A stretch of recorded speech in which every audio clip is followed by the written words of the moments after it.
para sa newbie ng The World of Magic.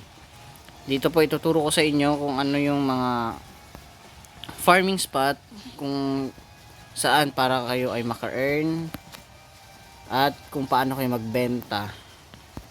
Okay? Tulad nito, si Horrific gagamitin natin. Pupunta tayo sa teleport.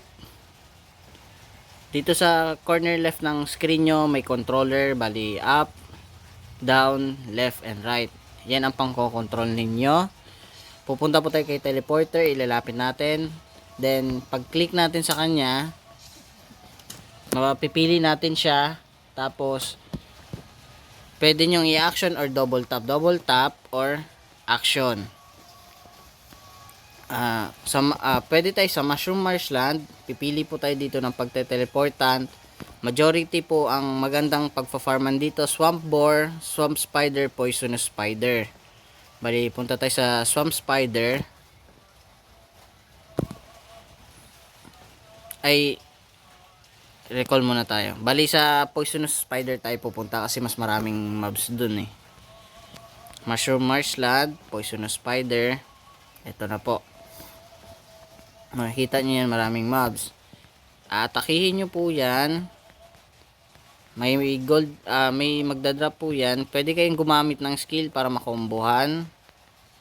Yan, pupulutin nyo. Yan, yung lesser restoration is basura yan. Menu po tayo sa inventory. Tapos yung lesser, idadrag mo siya palabas, papunta sa labas. Tapos yan, delete item, lesser restoration potion. I-confirm lang natin ng yes. Then, okay, yan na po. Then, re-recall po tayo. Kunyari, may na-loot na tayong mga item sa marshland. For example, itong stimulant, sa pouch bag po yan. Pero, sige, isa-sample lang natin. Pupunta tayo kay Crimson Saber.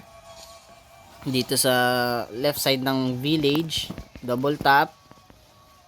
Then, hanapin mo sa mga bags. Kunyari, ayan.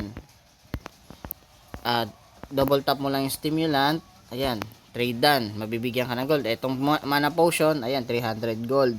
Yes mo lang. Ayan, nadadagdagan yung gold natin. Bababa ulit tayo. Right. Tapos, punta kay teleporter. Action. Next. Dito sa Wingfield Island Beach. Pupa and Rupa. Yan, maghahanap tayo ng mga isda dyan. Yung naglalakad na isda. Ano yan eh, di ba? Wario. Hanap tayo o kaya red crab. Pero wala eh. Marami yatang nagfa-farm. Ayun, isda.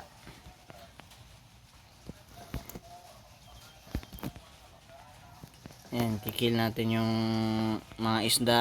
Kukumbuhan natin. Ayan, may loot. Pirate coin. Ayan, nagpapatayan na sila. May mga ganyan talagang tao na pag tritripang ka, papatayin ka. Tapos, pag nakakolekta tayo ng Wupa scales at saka solid scales. Ang solid scale na pupulot sa mga red crab at saka sandman. Tapos, ang Wupa scale sa mga isda. Tapos, kapag meron ka ng 100 pieces, pag binilang mo na yung sa inventory mo, yan ganyan, 100 pieces, Wupa scales ka. Yan, 100. I've bought Wupa scale 100 para yung pinakamahal na item. Kung 3% movement speed lang siya, yung kapag clinic mo yung boots, may move 2% yan eh, yung boots ko eh. Kapag 3%, pwede mo siyang ibenta kay Damas. Dito kay Damas. Yan.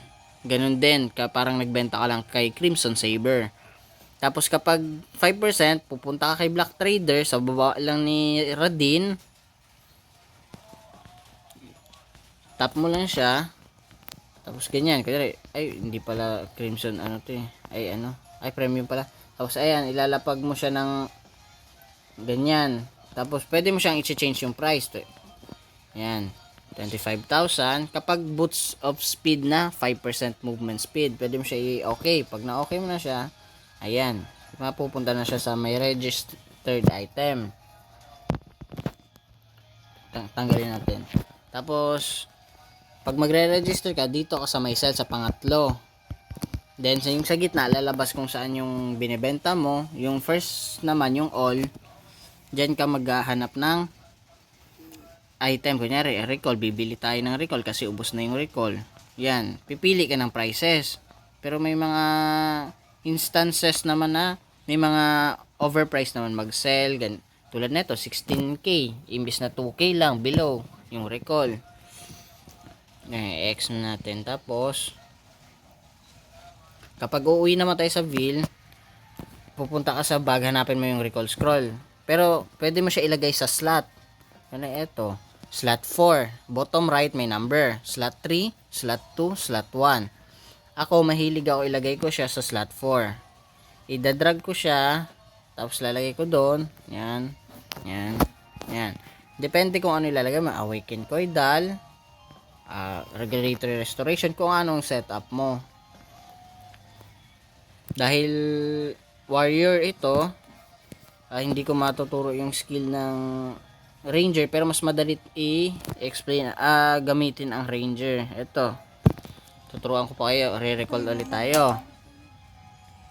Tapos Koidal, magkano? 2k each.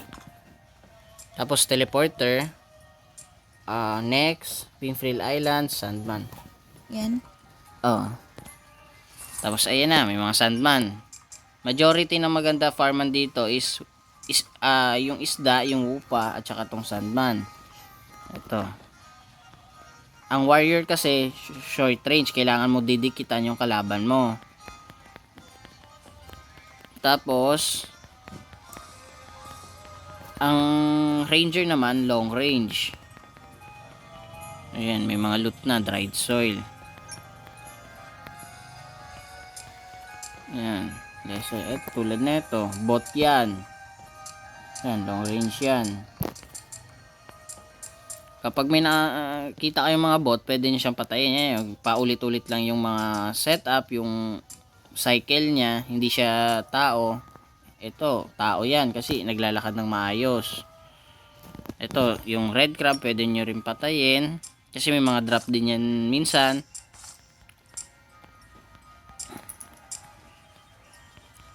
Okay.